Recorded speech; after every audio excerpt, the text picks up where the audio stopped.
অসম চাহ জনজাতি ছাত্ৰ সন্থা বৰপথাৰ শাখাৰ উদ্যোগত ড্ৰাগছ পৰিহাৰ কৰক, নৱপ্ৰজন্মক বচাওক আদি শ্লোগানেৰে এটি বাইক ৰেলী উলিওৱা হয়। তাৰে কিছু দৃশ্য আপোনালোকক দেখুৱাইছোঁ।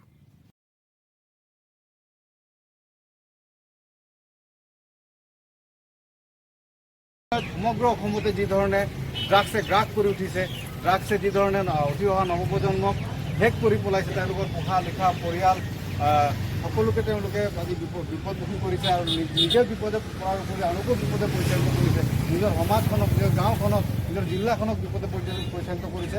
তাৰ বাবে আচলতে আজি আমি আৰছা গোলাঘাট জিলা সমিতিয়ে এক সিদ্ধান্ত মৰ্মে সমগ্ৰ গোলাঘাট জিলা সমিতিৰ অন্তৰ্গত আমাৰ 6টা শাখা আছে। এই 6টা শাখাৰ উদ্যোগত আচলতে বাইক ৰেলী সজাগতামূলক ল'বৰ বাবে আমি নিৰ্দেশ প্ৰদান কৰিছিলোঁ আৰু এই নিৰ্দেশ মৰ্মে আজি আমাক এই বাইক ৰেলী ইতিমধ্যে বৰপথাৰ শাখা সমিতি উলিয়াইছে।